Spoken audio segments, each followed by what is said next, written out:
After taking their first L in the last game, the Chicago Bulls walk into the night taking on one of the most high-powered offenses so far in the NBA against the 76ers. What do the Chicago Bulls need to do to help guarantee themselves a win against the 76ers? We'll talk about that today. We're also going to talk about one of the surprising ways and advantages the Chicago Bulls have had so far this season. We'll talk about all that, plus dive into the mailbag right after this.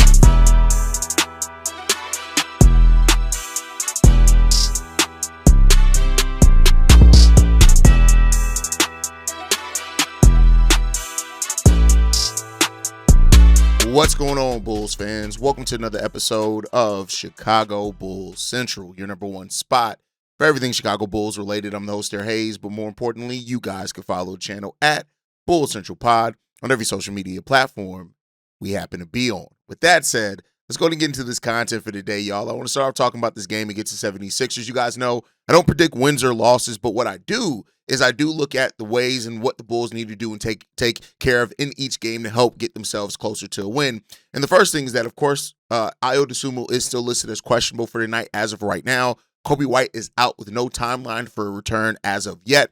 I would not be surprised on the Coby front if we actually get a little news on more of a expected timeline today. Coby White has reached the end of the 2 weeks and 6 games that it was initially announced that he was going to be out, with no return date set yet. We did hear last week, though, that Coby White was pain-free, but yet the fact that he's not made a return as of yet, or there's been no real updates, of course, raises some concerns for Bulls fans. Actually dropped an episode on that specifically last night. I'll try to pin that in this one, so go and look at that if you want kind of more details on that, but I would not be surprised if we miss Coby White for another couple of weeks, but I wouldn't be surprised if something gets announced today. But as far for against the 76ers, I have a couple of keys laid out here, right?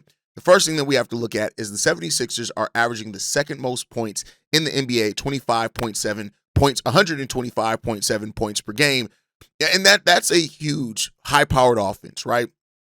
And while the Chicago Bulls have really been no slouch offensively themselves yet to start the season, we know that the Bulls like to get it done through defense, and they like to get it done through attacking the paint, things like that. And this is a 76ers team that likes to score in a lot of the same ways. The 76ers take a number of three-pointers, and they're hitting them at a decent percentage, but they're not the high-volume three-point shooters that some of the other teams that we faced are. And so that's going to Bulls really do look at. Now, for what it's worth as well, the Bulls have been one of the best offensive teams in the league as well, averaging 121 points per game themselves.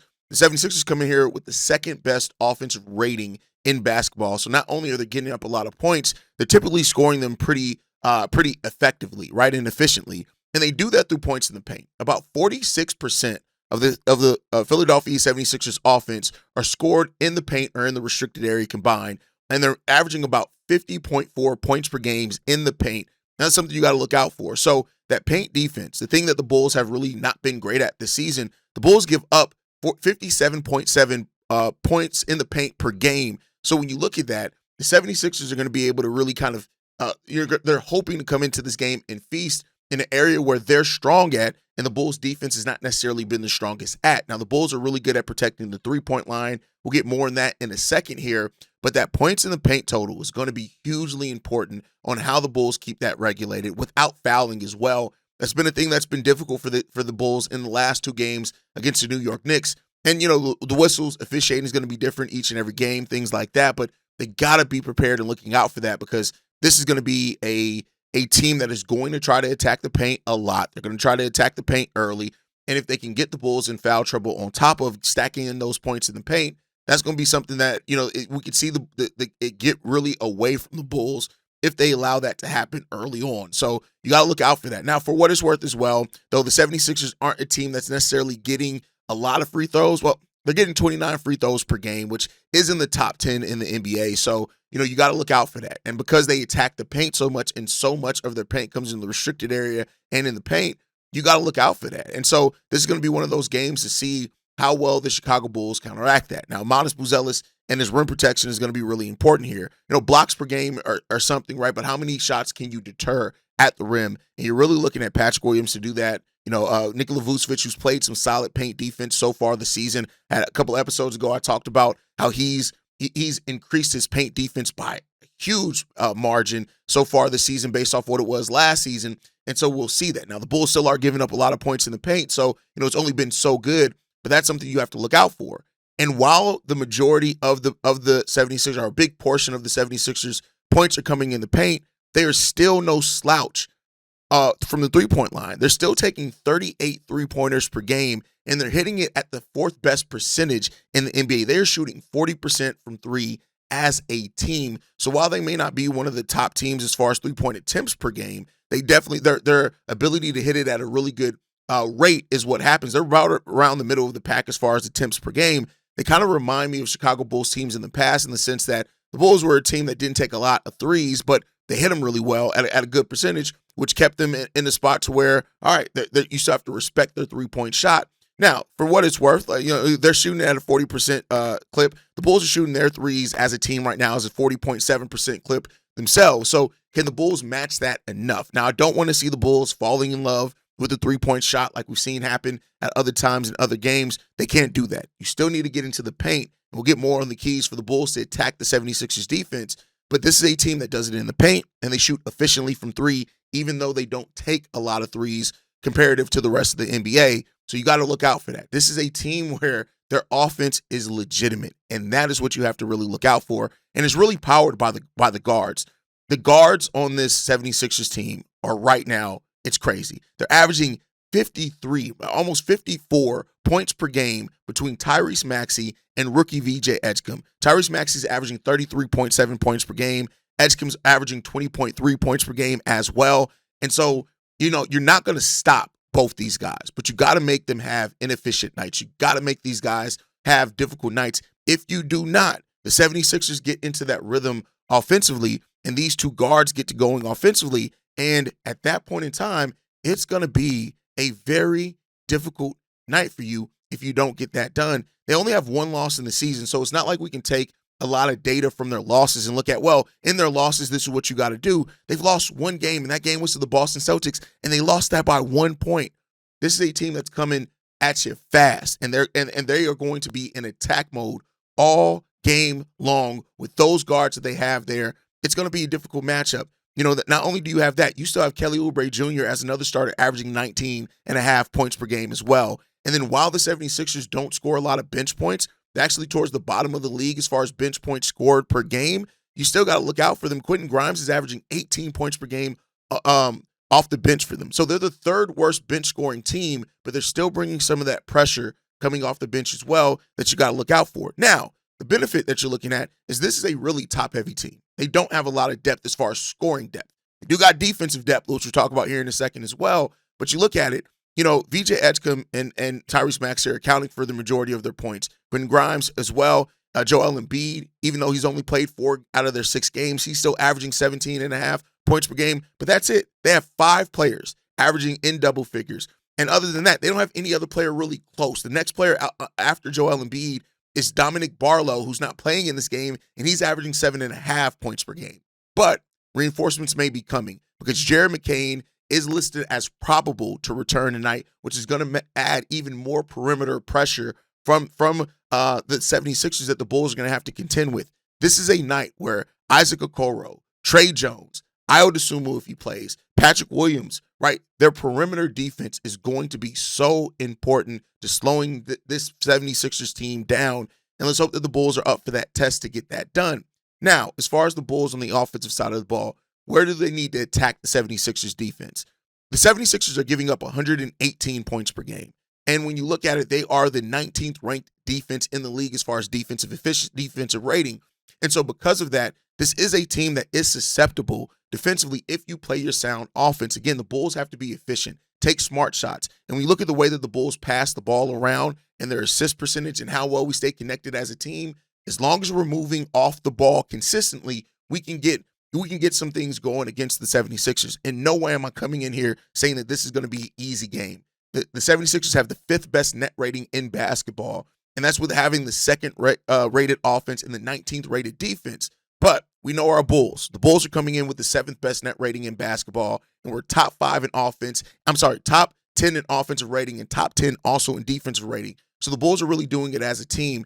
These are two of the teams that are shooting the best true shooting percentages in the league. The Bulls are shooting a 61.5% true shooting percentage, and the 76ers at 60.7%. So efficiency is going to be the name of the game tonight, but also rebounding. How well are you rebounding? That's going to be a key part in this. The 76ers, for what it's worth, are getting 49.1% of rebounds. That puts them at the 17th ranked rebounding team in the league, whereas the Bulls are getting over 50% of their total rebounds at 52.6, putting them as the 7th best rebounding team in the league. The 76ers are a terrible defensive rebounding team. They're 25th in defensive rebounds, whereas the Chicago Bulls are 9th in defensive rebounds and 16th in offensive rebounds. So what does that mean? The Bulls are going to have to attack the glass on both sides of the ball like we have every single game, but we're going to have to get that done.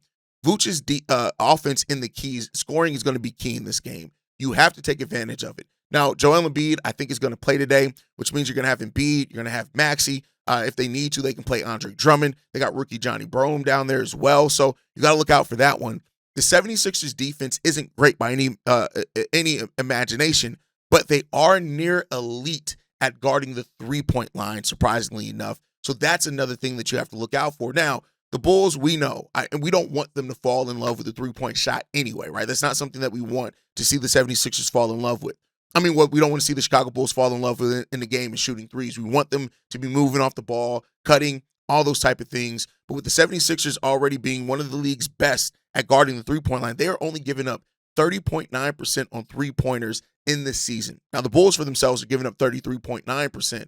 But, this is going to be a test of how well do you take away what the other team's trying to do consistently. And if you can do that, what then does that look like for you? So this is going to be an interesting game for the Bulls.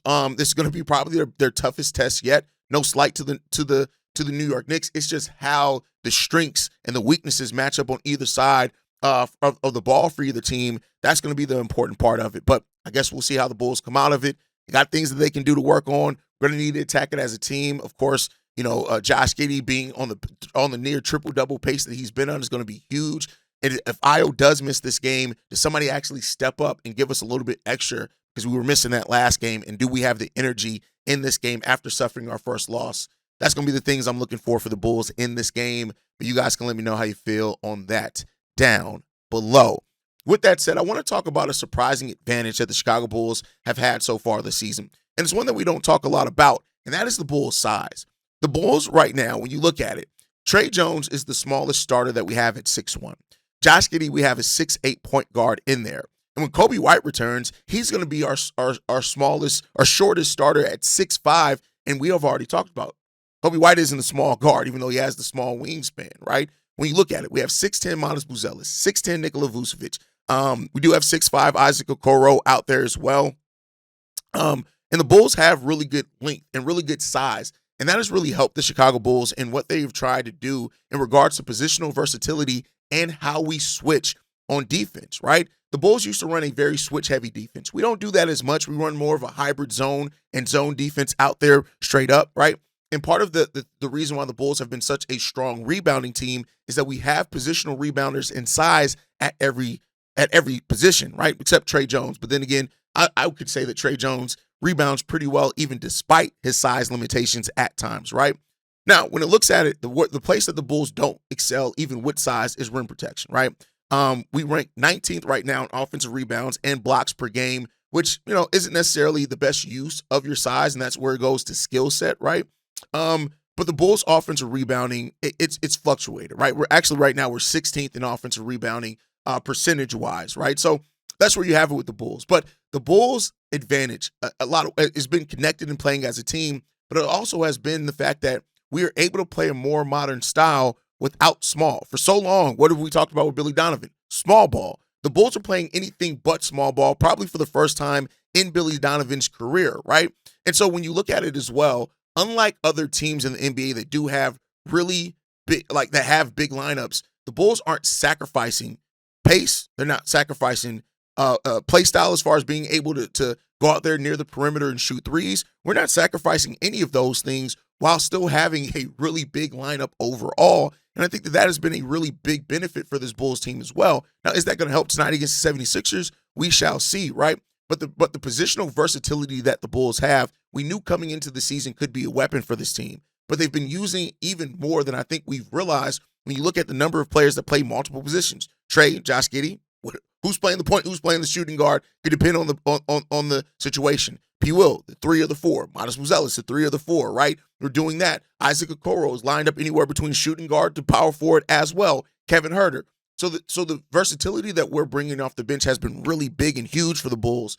And I think that that's an advantage that we can look at how they play. And when Coby White comes back, is going to add even more to the positional versatility. So that's been a big key for this Bulls team is positional versatility. I think that they're using it really well.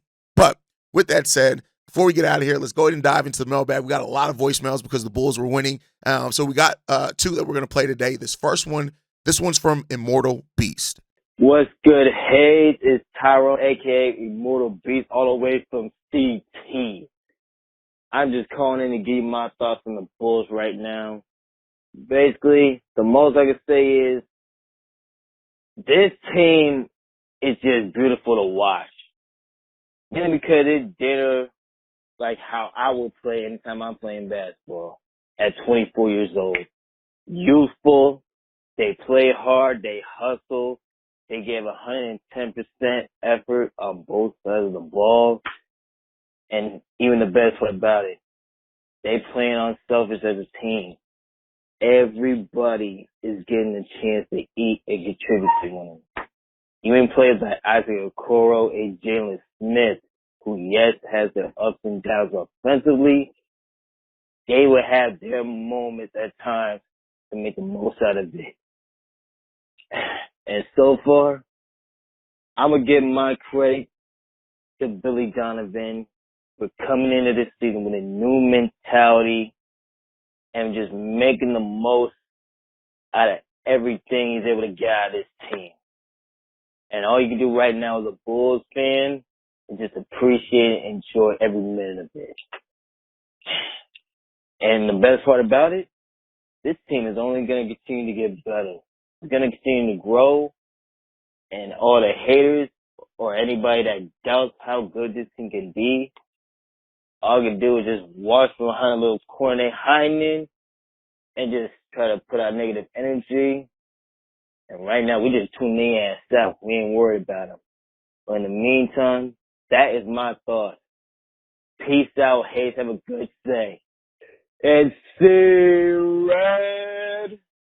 Yeah, to watch a team like the Chicago Bulls that have discovered like the edge, like, and I know that's, for lack of a better term there, the way how connected this team is on both sides of the ball, the fact that, you have the assist percentage that we do with everybody getting involved, and we play defense really, truly as a team. When you're a coach and you're strategizing and you're looking for angles against the other team and things like that, the thing that's most difficult is that when you have a team, when you're facing off against a team that's truly unselfish, that you have a bunch of players that will give up a good shot for a great shot, right? And of course, you have your players like Josh Giddey and Nikola Vucevic and Modest Buzelis and Coby once he does come back that are going to carry kind of the larger part of the scoring loads, but even all those guys are willing to give up that good shot for a great shot. And so it just makes it difficult when you don't know exactly what angle you're going to take it from. We don't play heavy isolation. The ball moves around.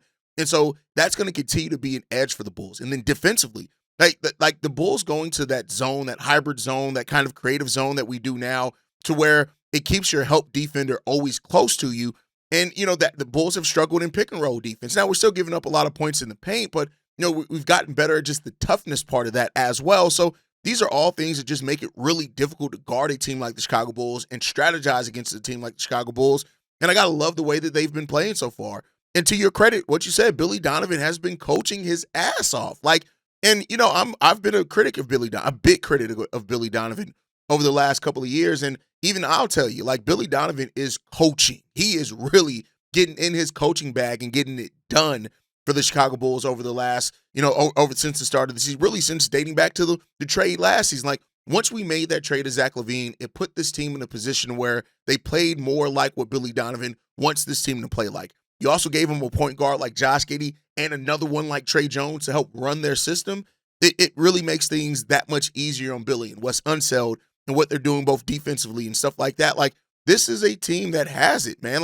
They have that part of it, that edge, right? Now, we got to see how successful they're going to continue to be with that edge, but they do have that, and that's a really good thing to see with this team, and they're going to continue to grow in those areas. So No knocks. Great voicemail there. Now let's get into this next one, man. This one was left a little while ago. Again, I'm catching up. This one's from Brian Washington. Yo, what up? Hey, this is Brian Washington from the West Side.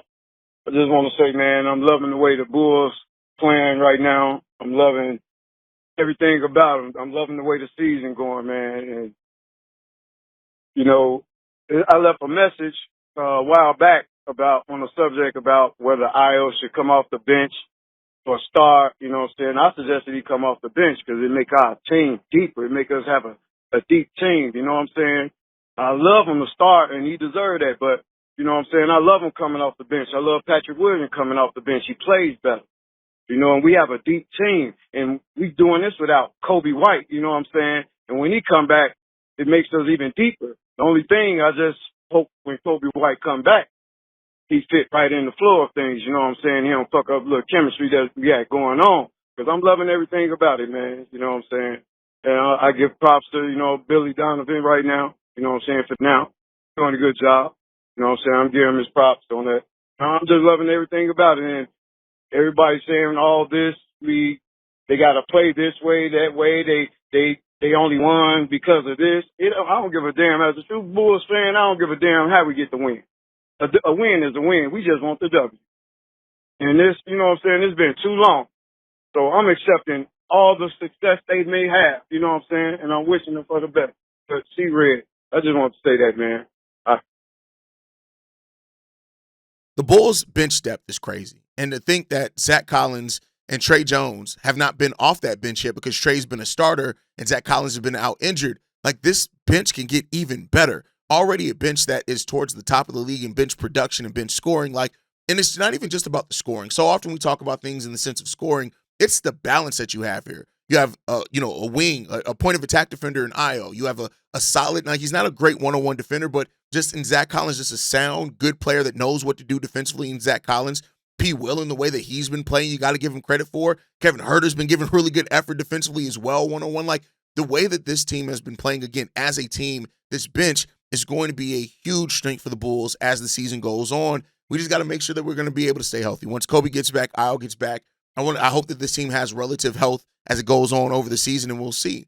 And as far as Coby, man, listen, I've said it many times. I have a video on it. The people that worry and concerned about Coby fitting in when he gets back, I just don't know what you've been watching. I think like there's all of a sudden this view on Coby that's never who Coby White's been. Like, Coby White plays really connected as well, and he's not this, I need to go heavy isolate. That's not been Coby White ever. So I don't know why people have that concern, but, it'll be okay. It'll all come out in the wash, and I think, this team is going to show who they are as the season goes on, and let's hope that they continue to do that tonight against the 76ers. But that's my time for today, guys. I appreciate you guys so much, man. You guys are the most amazing part, right? That's it for today's episode, man. Tonight's matchup is going to tell us a lot about how this team not only responds to adversity and whether that defensive effort tightens up for the team as well. When we look at Io and Coby and them both potentially being out, we'll see what happens there. It's going to be good. The 76ers play their elite guard play, their high-level offense, their tough three-point shooting defense. And, the Bulls bring in their size, depth, and versatility. We're going to see how everything shakes out, man. But make sure you drop your predictions down below. Who's going to be your X factor for tonight for the Chicago Bulls? Let me know that. As always, thank you guys for tuning in. Make sure you guys are following us at Bulls Central Pod. You can send us any feedback, questions, comments, concerns, bullscentralpod@gmail.com. Lastly, if you want to leave a text message and or voicemail for the mailbag, the number to do so, 773-270-2799. We're the number one spot for everything Chicago Bulls related, but that is thanks to you, lovely and beautiful people. And like I like to end every episode on, be safe out there. Go Bulls. See Red as always, man. Love you guys. Peace, y'all. This has been a presentation of the Break Media.